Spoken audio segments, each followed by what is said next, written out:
In today's video, I'm going to teach you how to connect a GoDaddy domain to your Odoo account in just a few minutes. This process is simple and will help you seamlessly integrate your domain with Odoo, allowing you to create a professional online presence with ease.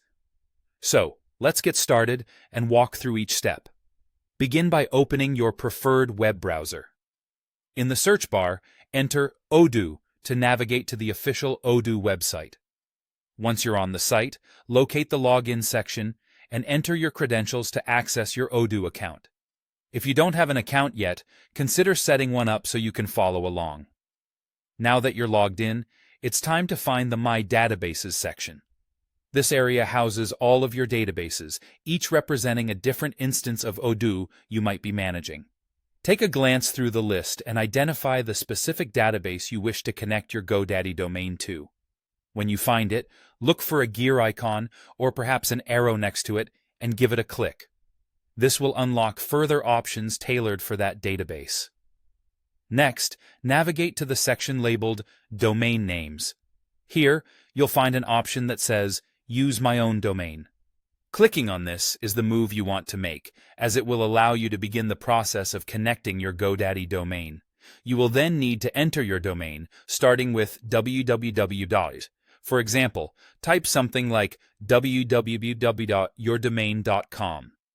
After entering your domain, Odoo will provide you with a database address needed for the SNAME record. Make sure to copy this address carefully, as you'll be using it shortly. With that information in hand, let's switch over to your GoDaddy account. Log into your account and head to either the My Products or My Account section. Locate the domain you'd like to connect to Odoo, and once you've found it, move on to DNS management. This is where the magic of domain connection happens. In the DNS management interface, opt to add a new SNAME record. This is a crucial step, as it establishes the link between your domain and Odoo. For the record, set the name or host value to www. In the value or target field, paste the Odoo database address you copied earlier. Be precise here to avoid any potential connection hiccups. Lastly, it's important to ensure that there are no conflicting CNAME records. Check for any pre-existing SNAME records that might also use www as the host name. If you find any, it's best to delete them to prevent any interference with your new setup. And that's it. You've successfully connected your GoDaddy domain to your Odoo account. Enjoy the benefits of your seamlessly integrated domain and continue growing your online presence with Odoo. Thanks for watching, and see you in the next video.